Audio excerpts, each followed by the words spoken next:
llevar ese asunto a un arbitraje, porque ya viene a ser cosa juzgada. Luego, todos aquellos asuntos en los que las partes no tienen la libre disposición. Principalmente cuando hablamos de empresas, de entidades, ¿verdad? No personas individuales, sino personas colectivas jurídicas. Debe de estar facultado el representante legal en asamblea, ¿verdad? Para que pueda él comparecer en representación de la entidad en un arbitraje. Entonces, todos aquellos asuntos en los que las partes no tienen la libre disposición no podrían ir al arbitraje. Y luego, cuando la ley lo prohíba expresamente o señale un procedimiento especial para determinados casos. Ejemplo, ¿verdad?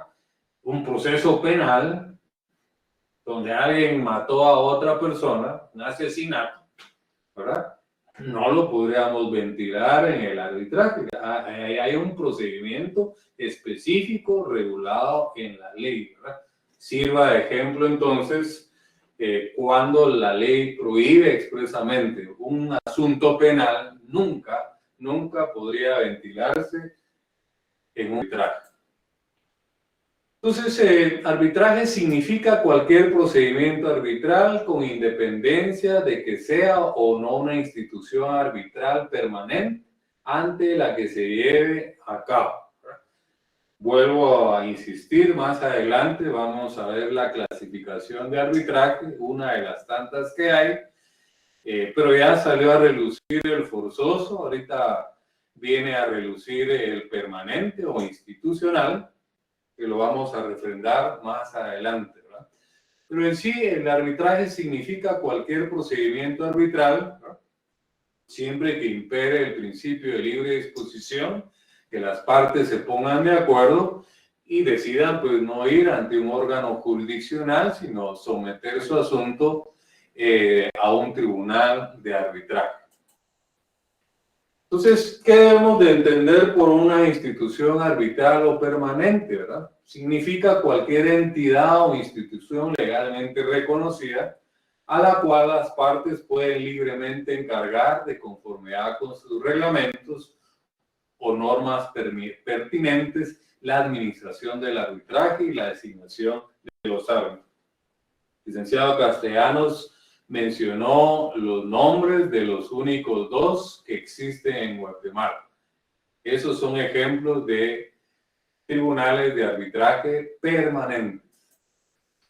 Ahora sí, nos centramos en las clases de arbitraje. Tenemos los que él en su momento también mencionó, nacional e internacional. Yo tal vez se lo voy a explicar de una forma más sencilla. ¿Cuándo el arbitraje es nacional?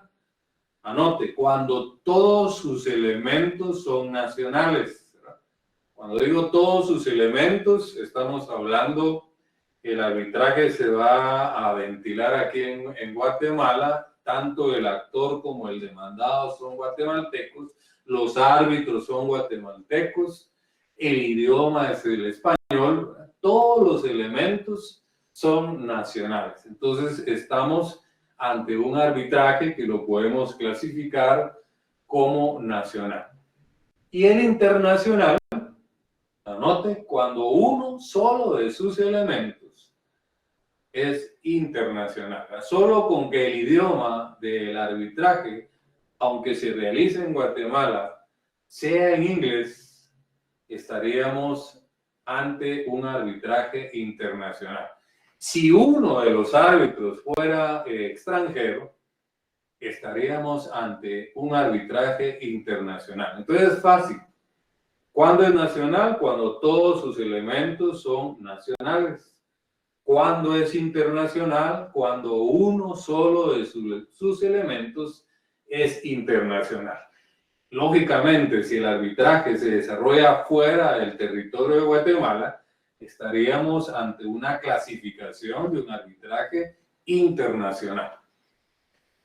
Ahora existe otra clasificación, el arbitraje de derecho y de equidad. La gente, o hay abogados, incluso docentes o estudiantes, que creen que el arbitraje de derecho es de derecho porque los árbitros son abogados. No. Entendamos por qué es que se llama arbitraje de derecho. El arbitraje de derecho se le llama así porque se usan reglas y normas de derecho, no importando si sus árbitros son abogados o no, ¿verdad? O si alguno de las partes también es abogado.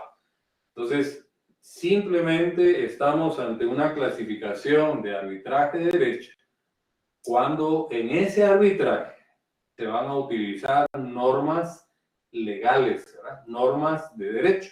Por eso es que se llamaría arbitraje de derecho. Desen cuenta que les estoy poniendo nacional e internacional, ¿verdad? Como el positivo y el negativo. El nacional, todos sus elementos nacionales. El internacional, con un solo elemento que sea internacional o extranjero, estaríamos en un arbitraje internacional. Ahorita ya les hablé el de derecho y les voy a hablar de equidad. El de derecho ya vimos que es de derecho porque se utilizan normas o reglas, ¿verdad?, legales. Ahora el de equidad es lo contrario, ¿verdad? Aquí no existen normas legales, no existen reglas, sino que es lo que llamamos resoluciones de conciencia. Un ejemplo de un arbitraje de equidad, estoy diciendo ejemplo, no es que el arbitraje de equidad sea cuando interviene el procurador de los derechos humanos. Estoy poniendo un ejemplo, ¿verdad? Cuando el procurador de los derechos humanos interviene y hace la función de árbitro, ese es un ejemplo de un arbitraje de equidad. No hay normas legales.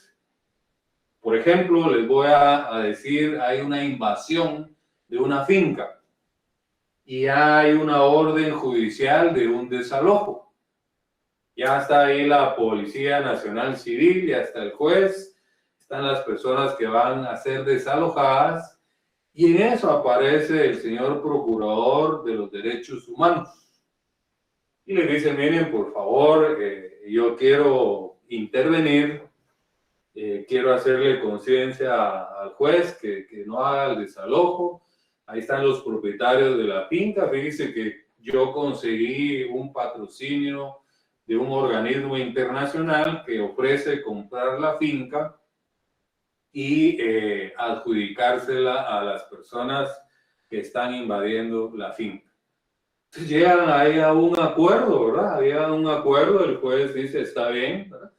Si las partes se ponen de acuerdo, tanto los propietarios como los que son invasores, pues yo ya no ejecuto la orden de desalojo, le pido a la policía que se retire y pues más adelante vamos a hablar del laudo arbitral, ¿verdad? Lógicamente ahí se tendría que faccionar un documento donde las personas se comprometieron y esa es la resolución, el laudo arbitral. Entonces sí tiene fuerza ejecutiva, como lo vamos a ver más adelante, si en dado caso hubiese incumplimiento de alguna de las partes, ¿verdad?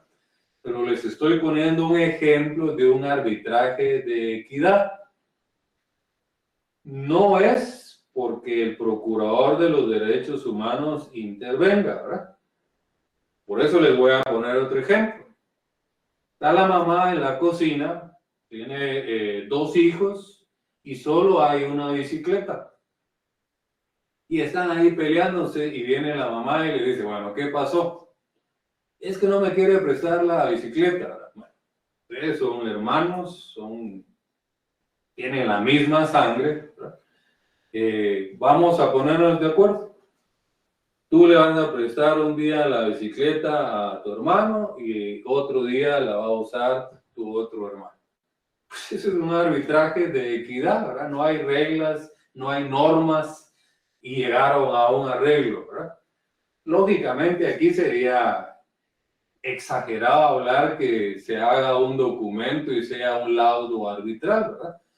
Pero llegaron a un acuerdo, ese sería el laudo, la resolución, Y la mamá, sin querer, ¿verdad?, se convirtió en un árbitro, en un arbitraje de equidad. Entonces, la diferencia del de derecho es que hay normas legales, ¿verdad?, y el de equidad son resoluciones de conciencia, así se le llama. Las resoluciones que dicta el Procurador de los Derechos Humanos no tienen fuerza legal, solo sirven como sanción, son resoluciones de conciencia. Luego tenemos el institucional, que ya hablamos que anteriormente, que es el también llamado permanente. En Guatemala solo hay dos, porque pues, puede darse la situación que las partes decidan formar su propio tribunal de arbitraje, nombrar a los árbitros, etcétera, en base al principio de libre disposición. Y luego tenemos el contrario, ahora hablamos del institucional, ahora hablemos del ad hoc. Ad hoc, ¿verdad? Es que les voy a poner un ejemplo. Cuando alguien anda con un traje así nítido, ¿verdad?, elegante, uno de ustedes ya en el ejercicio profesional, y alguien le tira un piropo, le dice, mira, mano, ese traje te queda ad hoc, ¿verdad?, o sea, te queda a calidad. Pues más o menos así es el arbitraje ad hoc. Les voy a decir, para que lo entiendan, porque en un arbitraje se pueden discutir un asunto, dos asuntos, 10 asuntos, los asuntos que las personas decidan someter al arbitraje. Pero vamos a pensar que hay 10 asuntos y eso viene como a complicar un poco la resolución. Entonces, deciden las partes en base al principio de libre disposición que sean 5 los árbitros y que esos 10 asuntos se dividan entre los 5 árbitros. O sea que a cada árbitro le va a tocar resolver 2 asuntos. Entonces va a ser mucho más fácil llegar a un acuerdo y se dicta, escuchen, un solo laudo arbitral. A pesar de que hay 5 árbitros, que se les repartió 2 asuntos a cada uno de ellos, al final ya se llegó a una conclusión, se pusieron de acuerdo, se dicta un solo laudo arbitral. Entonces, ese arbitraje quedó ad hoc. Eso es lo que quiere decir, quedó acorde. Ad hoc quiere decir acorde. Entonces, muchos asuntos, muchos árbitros, y un solo laudo arbitral. Así podríamos definir el arbitraje ad hoc, ¿verdad? Muchos asuntos, muchos árbitros y un solo laudo arbitral. Sirva de ejemplo, 10 asuntos, las partes decidieron someterlo a 5 árbitros, se repartieron esos 10 asuntos y le tocaron 2 a cada uno de los árbitros. Al final, concluyen y se dicta un solo laudo arbitral, una sola resolución. Porque me voy a anticipar, ¿verdad? Ya sabemos que el laudo arbitral es la resolución que se dicta en el arbitraje, es lo que le pone fin. Estoy retomando el arbitraje ad hoc, ¿verdad? Muchos asuntos, muchos árbitros y un solo laudo arbitral. Sirva de ejemplo los 10 asuntos que yo les comenté y los 5 árbitros, ¿verdad? Desen cuenta cómo es que impera en el arbitraje el principio de libre disposición, ¿verdad? Todo es ponerse de acuerdo. Y lo que se decida ya sea en un arbitraje nacional, internacional, de derecho, de equidad institucional o ad hoc, tiene fuerza ejecutiva ese laudo arbitral. Lo vamos a ver más adelante, porque ahí ya tendríamos que acudir en caso de incumplimiento, y fue una pregunta que hizo uno o una de las compañeras el día de la plática. Sí tiene fuerza ejecutiva. En el caso de que una de las partes no quiera cumplir con lo que se acordó en el laudo arbitral, se puede acudir a un juicio ejecutivo. Ya en nuestras próximas clases dejamos los juicios de conocimiento y vamos a entrar a ver los juicios de ejecución. Ahí vamos a ver en qué vía se ejecuta el laudo arbitral. Pero de una vez anoten que el laudo arbitral tiene fuerza ejecutiva. Lo que se acuerde, ¿verdad? Lo que se concluya, si una de las partes no quiere cumplir, pues se puede acudir a un juicio ejecutivo para hacer que se cumpla la obligación que se adquirió ahí. Y por último, pues vamos a hablar del voluntario y forzoso. El voluntario, pues, sigue imperando el principio de libre disposición. Las partes deciden ir en forma voluntaria a un arbitraje. Y el forzoso, ya lo puse de ejemplo en mi intervención anterior, el Código de Comercio o el Código de Trabajo, ¿verdad? Cuando la ley obliga a que las partes tengan que ir a un arbitraje. Entonces, estaríamos ante una clasificación de arbitraje forzoso. El voluntario, principio de libre disposición, las partes se ponen de acuerdo. Entonces, en esta pequeña clasificación de arbitraje, que pueden haber muchas más, pero con 4 que lleven ustedes con su positivo y su negativo al examen privado, tienen más que suficiente, ¿verdad? Les repito, clases de arbitraje nacional e internacional, ¿verdad? Su positivo y su negativo, de derecho y de equidad. Luego institucional y ad hoc. Y por último, el voluntario y el forzoso. Entonces, la característica principal del arbitraje lo constituye el acuerdo celebrado entre las partes para someter determinado litigio a la decisión de árbitros. Esa es la característica principal, ¿verdad? Por eso es que debe de existir un compromiso arbitral. Este acuerdo puede asumirse a través de un contrato, ¿verdad? Aquí me voy a meter un poquito a derecho notarial. La diferencia entre una escritura pública y un acta notarial es que la escritura pública tiene cláusulas y el acta notarial tiene puntos, ¿verdad? Por ejemplo, la escritura, cláusula primera, cláusula segunda, cláusula tercera. El acta notarial, por ejemplo, punto primero, punto segundo, etcétera, etcétera. Esa es una diferencia entre una escritura pública y un acta notarial. Entonces, la lógica nos lleva a que si debe existir una cláusula compromisoria, ¿a qué le pertenece la cláusula? A un contrato, una escritura pública. Y compromisorio quiere decir un compromiso. Entonces, en esa escritura pública va a haber una cláusula compromisoria que podría ser la segunda, podría ser la tercera, la cuarta, no sé cuántas cláusulas va a tener esa escritura pública. Y una de ellas va a decir cláusula compromisoria, ¿verdad? Pues cláusula tercera, y le van a denominar a la cláusula tercera cláusula compromisoria, donde ambas partes, ¿verdad? Ahí se va a hacer constar, se comprometen que a la hora de surgir determinado problema en esa negociación, en ese contrato, pues tendrán que irse al arbitraje. Ese es el punto de partida para acudir a un arbitraje. Para que podamos nosotros acudir siempre cuidando que la ley permita, ¿verdad?, qué asuntos se pueden llevar al arbitraje. Ya vimos un ejemplo que un proceso penal no se podría llevar en arbitraje. Entonces, el punto de partida es que exista una cláusula compromisoria. Lógicamente, ¿cómo es que vamos a comprobar esa cláusula compromisoria?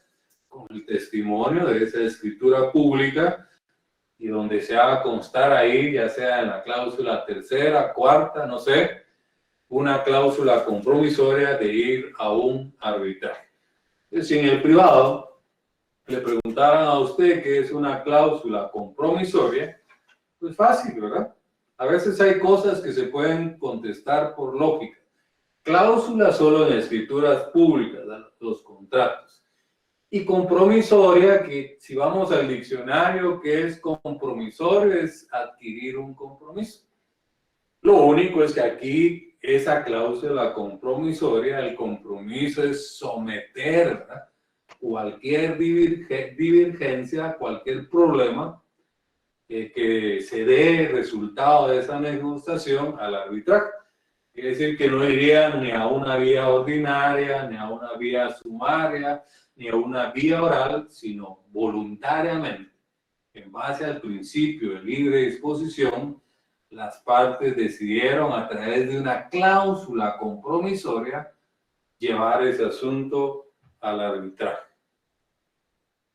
Entonces, el acuerdo de arbitraje es aquel que por virtud del cual las partes deciden someter al arbitraje todas o ciertas controversias que hayan surgido o puedan surgir entre ellas respecto de una determinada relación jurídica contractual, ¿verdad? Contractual.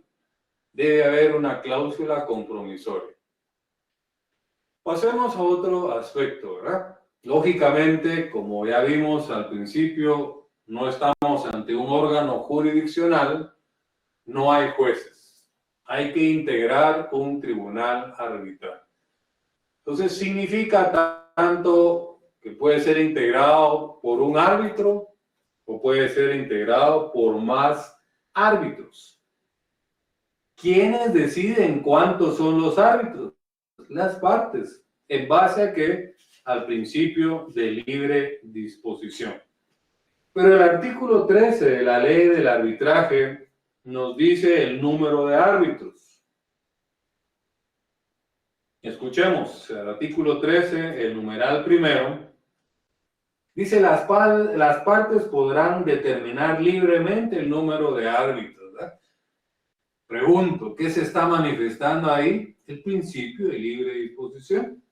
La misma ley de arbitraje, en el artículo 3, en el numeral primero de ese artículo, dice las partes podrán determinar libremente el número de árbitros. Yo le pondría entre un paréntesis, principio de libre disposición.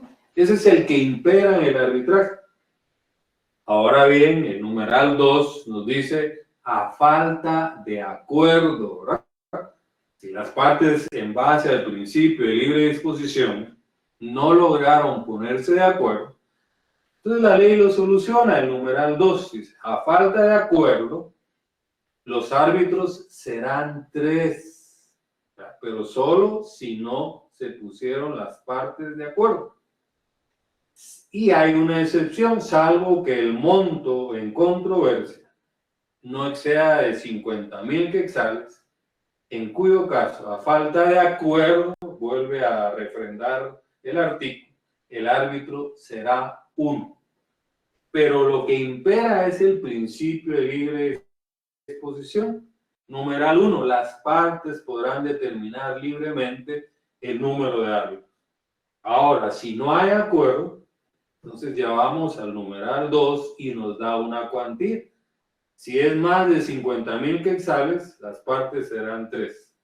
Y si es menos de 50,000 quetzales, el árbitro podrá ser 1, ¿verdad? Pero siempre si no hubo acuerdo. Entonces, si se dan cuenta, no es complicado conformar el tribunal arbitral, ¿verdad? Puede ser un árbitro, pueden ser 2, pueden ser 3, los que las partes decidan. Si no hay acuerdo, entonces aplicamos el número 13, el artículo 13, numeral 2. Entonces, refrendando, ¿verdad? El número de árbitros de ese tribunal arbitral, las partes lo deciden. Luego ya el artículo 14 de la ley nos da la calidad para ser árbitro. Eso sería lectura obligatoria para ustedes. Y luego el artículo 15 nos habla también del nombramiento de los árbitros, ¿verdad? Entonces también sería lectura obligatoria.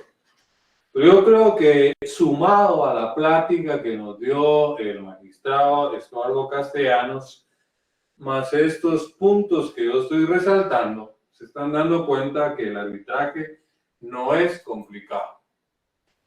Sí me gustaría que tengamos presente que hay elementos del arbitraje. Recuérdense que elemento quiere decir todo aquello que debe existir antes que exista una institución. En Procesal Civil 1 lo explicábamos en esa parte de teoría general del proceso, y recuerdo que puse de ejemplo el Estado, los elementos del Estado.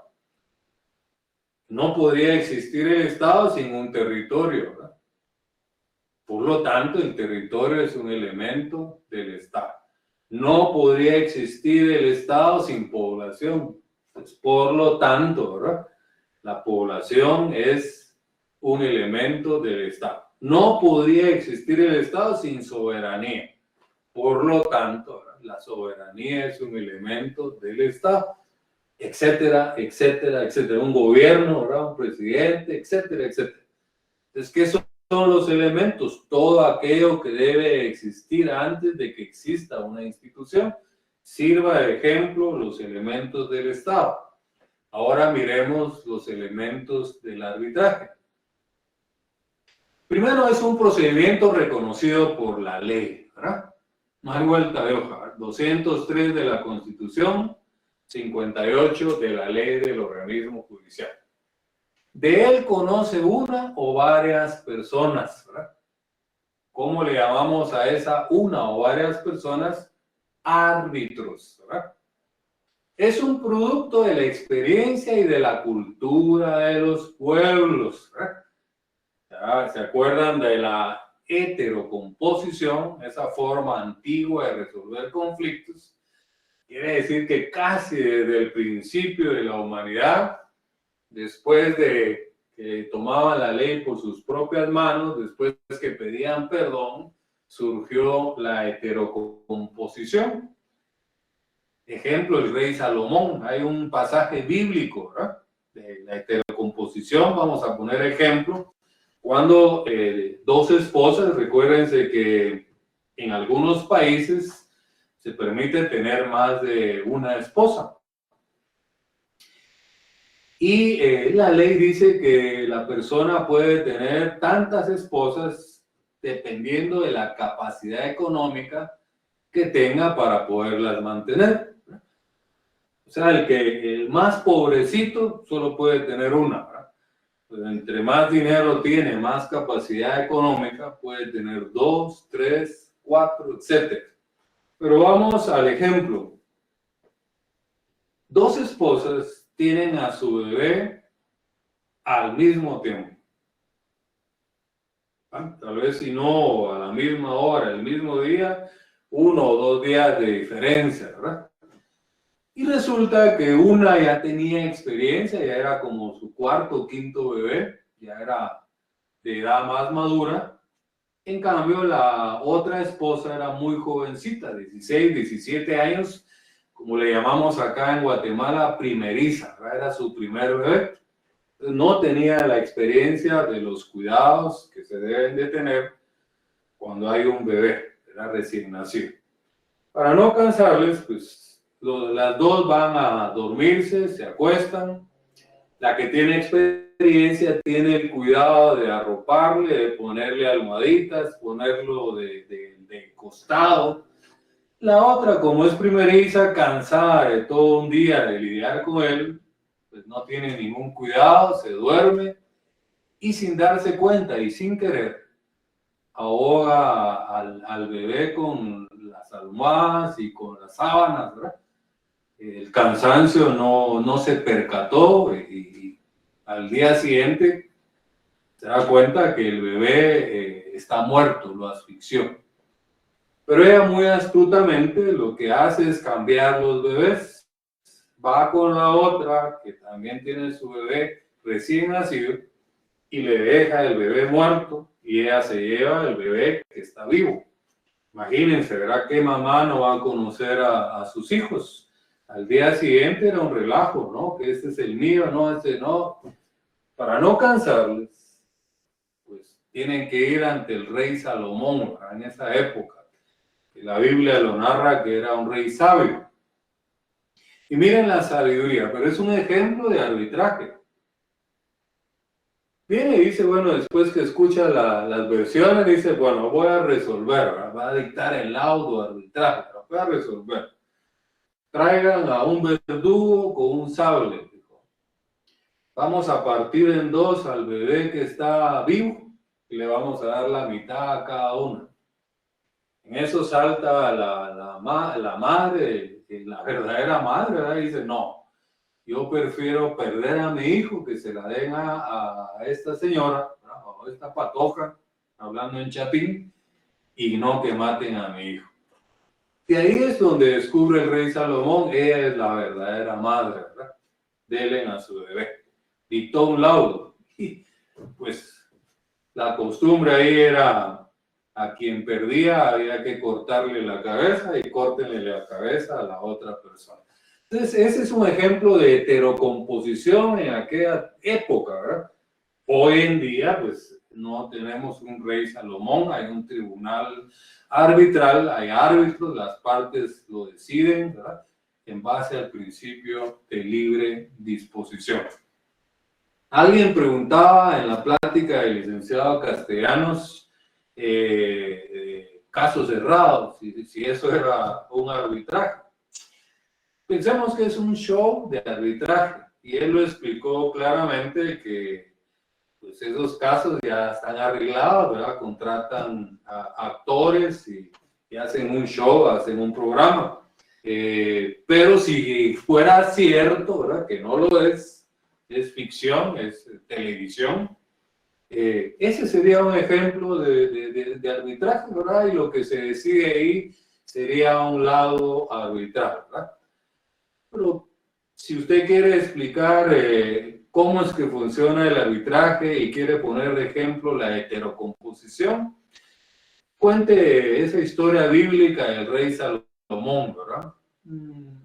No va mucho lo de casos cerrados, ¿verdad? Porque eso es televisión, es un show y pues mucha gente cree que sí es cierto, pero están actuando, ¿verdad? Tal como lo explicó el licenciado Castellanos. Entonces estamos hablando de los elementos del arbitraje. Entonces luego vamos a los efectos del laudo, ¿verdad?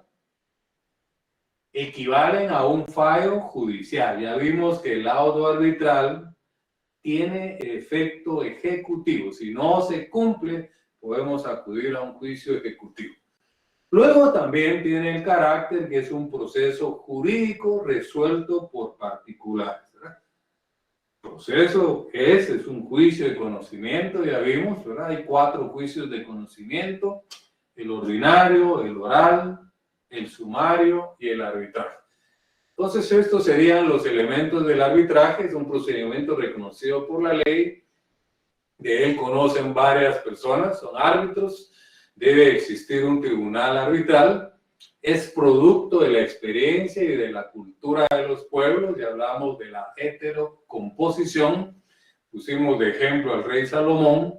Luego los efectos del laudo son similares o equivalentes a un fallo judicial, digamos a una sentencia. No estoy diciendo que es lo mismo, ¿verdad? La sentencia es lo que le pone fin al ordinario, al oral y al sumario, y el laudo arbitral es la resolución que le pone fin al arbitraje. Y luego es un proceso jurídico, ¿verdad? Es reconocido por la ley, resuelto por particulares. Miremos algunas ventajas, ¿verdad? Ya para ir concluyendo, ¿verdad? Ventajas del arbitraje: la celeridad, ¿verdad? Son procesos relativamente rápidos. También son la mayoría la oralidad. Luego hay una imparcialidad y una especialización, ¿verdad? El licenciado Estuardo explicaba que si se va a discutir, por ejemplo, algo de química, ¿verdad? Tendrá que haber dentro de los árbitros alguien que conozca de química. Tendría que haber un ingeniero químico como mínimo, o de repente si son 2 o 3 los árbitros, que los 3 sean ingenieros químicos, ¿verdad? Entonces, no solo hay imparcialidad, sino lógicamente debe existir una especialización en los árbitros. No puede ser cualquier persona árbitro, ¿verdad? Luego, las ventajas, estamos hablando de ellas, tiene validez jurídica, ¿verdad? Lo que se resuelve ahí es de obligatorio cumplimiento. Si no se cumple, podemos ejecutar ese laudo arbitral. Y luego es confidencial, ¿verdad? Es confidencial, no trasciende. No es como que nunca hemos visto nosotros en un clip, ¿verdad? Un clip, como vemos constantemente que capturaron a alguien, que lo ligaron a proceso, que esto es confidencial, ¿verdad? Solo se enteran las partes, el tribunal arbitral y los árbitros que lo conforman. Bueno, vamos entonces ya a la sustanciación de las actuaciones, ¿no? Vemos que hay un trato equitativo de las partes, hay una determinación del procedimiento, tendrán que decidir en base al principio de libre disposición en lugar del arbitraje. Luego tenemos la iniciación de las actuaciones arbitrales, tienen que decidir también el idioma del arbitraje, qué clase de arbitraje va a ser, ya vimos la clasificación. Y de igual manera inicia con una demanda, ¿verdad? Y una contestación. Hay audiencias y actuaciones por escrito y orales. Pueden haber representación de las partes, ¿verdad? A través de un mandato o a través de una asamblea, si es una empresa. Puede darse la rebeldía de una de las partes, a pesar de que hay un acuerdo arbitral, acudieron a un tribunal arbitral, puede ser que alguna de las partes no comparezca, se le puede declarar también rebelde. El nombramiento de peritos por el tribunal, ¿verdad? Puede haber prueba pericial, que es importante cuando se trate de alguna especialización. La asistencia de los tribunales para la práctica de las pruebas, ¿verdad? Tiene que darse lo que hablábamos del principio también de inmediación procesal, en este caso el de adjudicación lo cumplirían los árbitros, la inmediación son las partes y esa relación procesal entre árbitros y partes, ¿verdad? Tendríamos que adecuar la definición. Luego el procedimiento para la prestación de auxilio judicial, si se tuvieran que decretar medidas precautorias, ¿verdad? Como embargos, incluso arraigos, etcétera, hay que pedir el auxilio judicial. Ahí tendríamos que acudir ante un juez, porque solo el juez podría decretar medidas precautorias. Luego ya el laudo arbitral, que es lo que equivale a la sentencia en un juicio judicial, ¿verdad? Es la resolución que le pone fin al arbitraje. La ley de arbitraje se refiere al laudo arbitral en el artículo 41, ¿verdad? Subrayenlo. Recuérdense que las resoluciones judiciales están en el 141 de la ley del organismo judicial y el laudo arbitral lo encontramos en el artículo 41 de la ley arbitral. Equivale, ¿verdad?, a una sentencia judicial, equivale, pero no es sentencia. Es la resolución que le pone fin al arbitraje. ¿Cómo se llama? Laudo arbitral. ¿Cuál es su fundamento legal? Artículo 41. Luego, pues, ahí la misma ley nos va a dar los requisitos de que debe llenar el laudo arbitral a partir del 41. Y después nos damos cuenta que también el laudo arbitral es ejecutable. Si se incumple, ¿verdad?, podemos acudir a un juicio ejecutivo y que también se puede impugnar, ¿verdad?, ese laudo arbitral, y tal como lo dijo el licenciado Castellanos, es un recurso de revisión, así se llama, y quien conoce es una sala de corte de apelaciones del ramo civil. Él sería el ente judicial encargado de conocer y resolver el recurso de revisión. Algunos preguntaban que, pero mire, y después de ese recurso de revisión, la resolución que dicte la sala, ¿se puede ir al amparo? se puede ir, pero el amparo, recuérdense que es justicia constitucional, no es justicia ordinaria. El amparo serviría en este caso si se violó algún derecho o alguna garantía constitucional, pero el amparo no entraría a ver el fondo de lo que se decidió en el auto arbitral, en el arbitraje por el Tribunal de Arbitraje, ni lo que se resolvió en el recurso de revisión que conoció la sala. Solo procedería el amparo si se violentó algún derecho o garantía de alguno de las partes. Entonces, para mí, ¿verdad? Mi respuesta sería, no va el amparo, pero es un derecho que tienen las partes, ¿verdad? Podrían presentar amparo, pero no va a variar el fondo del asunto. Entonces, ya vimos que el laudo arbitral tiene fuerza ejecutiva y se le reconoce como un título ejecutivo. ¿Verdad? Recuerden, bueno, no recuerden porque no lo hemos visto, esos serán nuestros próximos temas, los juicios de ejecución. Para que exista un juicio ejecutivo, tiene que existir primero un título ejecutivo. Entonces, el laudo arbitral constituye un título ejecutivo. Y ya por último, pues hablar de la conciliación, la mediación. La conciliación y la mediación no es arbitraje. Son formas alternativas también de resolver conflictos, pero no es arbitraje. El arbitraje es hasta donde explicamos que se dicta un laudo arbitral y si no están de acuerdo lo pueden impugnar, no se cumple, pueden ejecutar. Pero como pues está regulada en la ley de arbitraje y menciona acá también la conciliación, pues es un mecanismo también alternativo, no procesal, de resolución de conflictos, a través de la cual las partes pues, pueden llegar a algún acuerdo. Ahora debe haber algún conciliador, un centro de conciliación, pero no es arbitraje, igual que la mediación. Entonces, nos alcanzó 1 hora y 5 minutos para apuntalar el tema del arbitraje,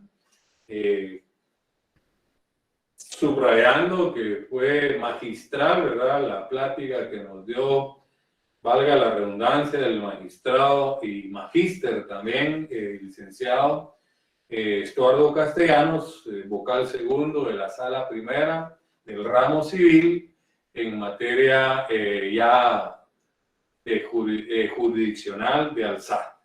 Les sirva esta clase para pues ya cerrar el tema del arbitraje y concluir con los 4 juicios de conocimiento.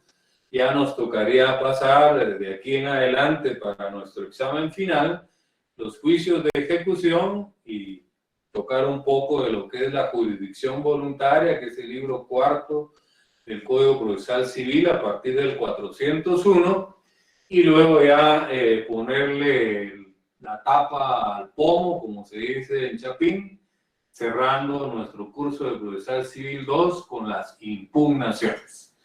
Entonces, como dije, para poder agotar el tema en el tiempo programado y pues unida a las 2 secciones, no iba a dar intervenciones, ya que hubo suficiente intervención en la plática del magistrado Estuardo Castellanos. Entonces, compañeros de ambas secciones y compañeras, no me resta más que desearles una feliz noche, un feliz fin de semana. Recuérdense que miércoles 20 es asueto, es el día de la revolución, no tendríamos clases. Nos miraríamos en una próxima clase de hoy en 8 días. Espero que sumado a lo que explicó magistralmente el licenciado Castellanos y con la clase de hoy, pues nos aclare un poquito más el tema del arbitraje.